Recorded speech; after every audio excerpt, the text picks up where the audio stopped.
they want Nigerian music banned. It doesn't make any sense.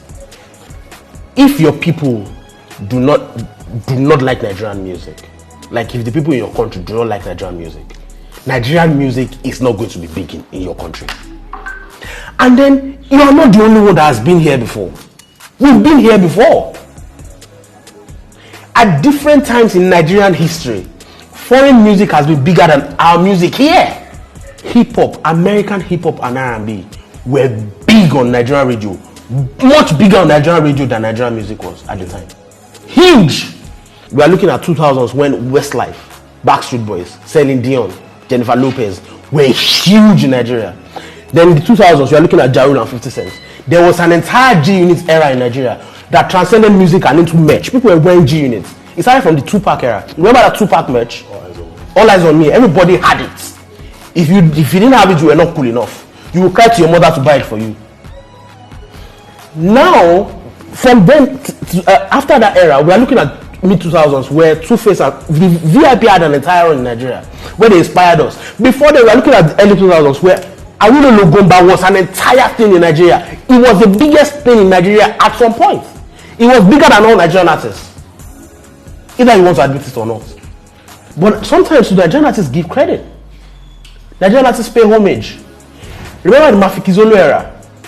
Nigerian artists were not just jumping on the sound.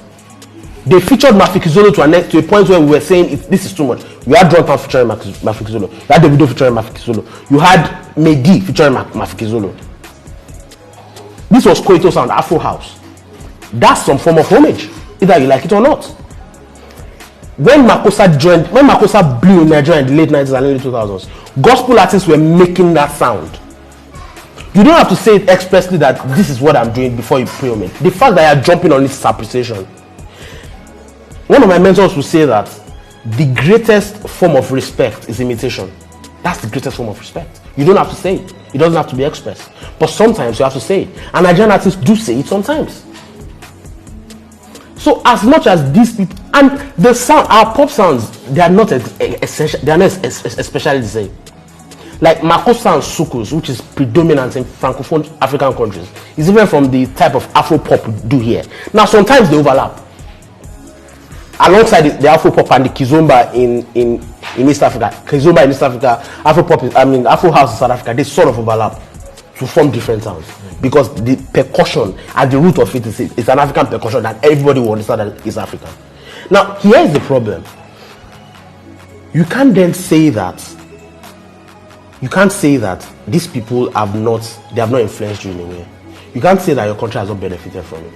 You can't say that the only way to this is banning it. We can find a solution. There was a guy that put something on Facebook yesterday confirming what really happened in Cameroon. This is ugly. Let's even leave music aside for a minute. Why are we fighting amongst each other? Blackness is the most maligned race. The black race is the most maligned race in the world. We get looked down upon either we like it or not. Either we do something wrong or not. But because of ego, we are fighting each other. And it's a lie that Nigerian music, we don't open our borders to people. It's a blatant lie. It's not true. Ghanaian Afro pop has had 3 different eras here. 3 different here. We had the VIP era, which sort of trickled down into the Samini era in the mid 2000s, and then you had in the late 2000s you had the era that Wandiko brought with the Ghana freestyle, which brought them R2Bs here. They had an entire run in Nigeria, and then you had the Pom Pom Pom era. With South Africa, you had the hip hop era. Then Double HP, and then Proverb, and then Pro Kid, and then Tear Gas. Later, you had the Afro House, you had the Kwaito era. No, you had the Brenda Fassie era. Then you had the hip hop era. Then you had the Kwaito era. Then you had the Afro House era, and you have the Amapiano era now in Nigeria, all in Nigeria. We are looking at Cabo Snoop, who had 2 hits in Nigeria when he had 2 hits in his own country. They were huge here. Fally Ipupa had a run here where he was featuring on Nigerian songs everywhere. J Martins featured him on a huge song.